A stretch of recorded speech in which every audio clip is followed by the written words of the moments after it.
আসসালামু আলাইকুম সম্মানিত দেশবাসী এবং প্রবাসী ভাই বোনের আমার।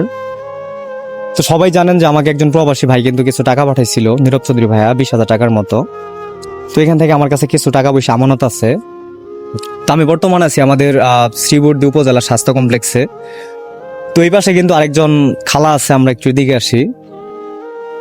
তো খালারে দেখে আমার মনে হলো যে খালাটা অসহায়, শরীর কাঁপতেছে দেখা। তো খালা এইভাবে এই জায়গায় বসে রয়েছেন কে? এই যে আমি ভিক্ষা করে খাই।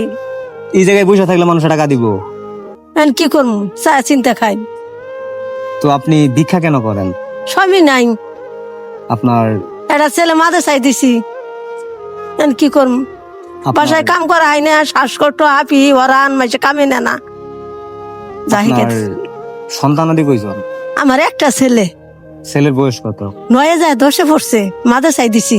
আপনার স্বামী কি মারা গেছে? মারা গেছে, 4 বছর ক্যান্সার হয়েছিল। আহা, আচ্ছা আমার আপনার- আমার ভাই বাড়ি আজ তোর সান্দ বাড়ি ছেড়ে আমার গেলা কাছে বিয়ে হয়েছে। এক বুড়ার কাছে দিছিল, বুড়া মরে গেছে। বুড়ার ফোন একটা ছেলে আছে, 9 10 পড়ছে, মাঝে চাই দিছি। আচ্ছা, এই যে আপনি যে রাস্তাঘাটে ভিক্ষা টিক্ষা করতেছেন, মানুষ আপনাকে কেমন টাকা পয়সা দেয়? 2 টাকা করে দেয়, 2 দোকান দেয় আর 2 দোকান দেয় না না। আসলে দেখেন, আপনারা প্রতিনিয়ত যদি হাটে ঘাটে প্রতিটা দোকানে যদি 10-20 জন করে ফইফনি যায়, তাদেরকে তো 5 টাকা 10 টাকা করে দেওয়া সম্ভব না। দেয় না 2 টাকা। ওই হিসাবে তো 2 টাকা 5 টাকা যতটুকু পায়, যে দোকানদারে যতটুকু পায় ততটুকু দেওয়ার চেষ্টা করে। তো আজকে সারাদিনে কেমন টাকা পয়সা? 100 পাওয়া যায়, 80 পাওয়া যায়, 90 পাওয়া যায়, এইটি ফকিনি। আচ্ছা, এই টাকা পয়সা দিয়ে কি আপনার সংসার চলে? কষ্ট করে চলি বাবা, তাই না তুই না। তো আসলে এই দুনিয়াতে এমনও মানুষ আছেন যারা মানুষের পাশে দাঁড়ান, আবার এমনও মানুষ আছেন যারা মানুষের অসহায়ত্ব দেখা ঘৃণা করেন, যে ওই অভাবে আছে, আমার কি হয়েছে, আমি তো ভালো করে চলতেছি।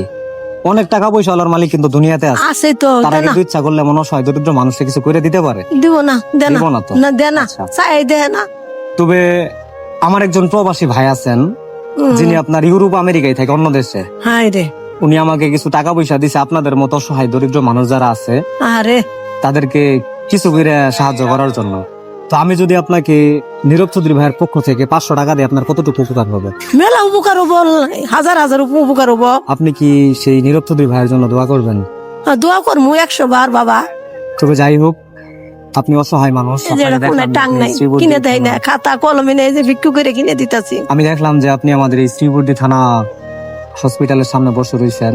হ্যাঁ বাবা, আসলে এর জন্য আপনারা জিজ্ঞাসাবাদ করলাম যে আপনি এখানে বসে আছেন কিভাবে। কারণ কোন সময় আমি আমাদের শ্রীবর্দী হাসপাতাল কমপ্লেক্সের এখানে কোনো সময় রকম মহিলা বসে থাকতে দেখি নাই। হ্যাঁ তো বাবা, আমি আমি আমাদের তো নীরব করতে চৌধুরী ভাইয়ের পক্ষ থেকে আপনাকে 500 টাকা দিতেছি, ওরে আমার বাবা, আসলে বুঝছেন? তবে আপনি ওই ভাইটার কিছু জন্য করে একটু দোয়া করবেন, আচ্ছা দোয়া করুন বাবা। ঠিক আছে? একটা টাং কিনে দিন, তো বই আপনি বেচতে দেওয়া না। নীরব চৌধুরী ভাইয়ের জন্য হ্যাঁ, কিছু বলতে চান? কিছু বলতে চান? কি কম বাবা, শিখে দিয়েছেন। ওনার জন্য দোয়া করবেন বা ওর নিয়ে দোয়া করুন, নামাজ পড়ে দোয়া করুন হে বাবার জন্য। তো যাই হোক, হ্যাঁ, আপনি থাকেন, আমার জন্য একটু দোয়া করেন। আচ্ছা আমি বাবা, যেন হাজার এইভাবে হাজার আরো সহায় মানুষ যারা আছে তাদের পাশে বাবা, দাঁড়াতে দোয়া পারি। করুন বাবা। তো আজকে হয়তো যতটুকু দেওয়ার সামর্থ্য আছে এতটুকু দিতেছি, এমনও সময় আছে এর চেয়ে আরো বেশি কিছু দেওয়ার চেষ্টা করবো। বাবা আমার ঠিক কল আছে। নাই করে, একটা ভাঙা একটা ঘর আছিল, চিন্তা ঘরটা এলা খাড়া করাইছি কোনো মতে। তবে যাই হোক, আপনার বিষয়টা আমরা দেখবো। হ্যাঁ, আমার বাসায় নিয়ে যাম বাবা, আপনি গাড়ি দিয়ে। সর্বশেষ আচ্ছা। আমাদের জন্য দোয়া রাখবেন, আচ্ছা বাবা, ঠিক আছে? ভালো থাকেন। হ্যাঁ, আচ্ছা বাবা। আল্লাহ হাফেজ।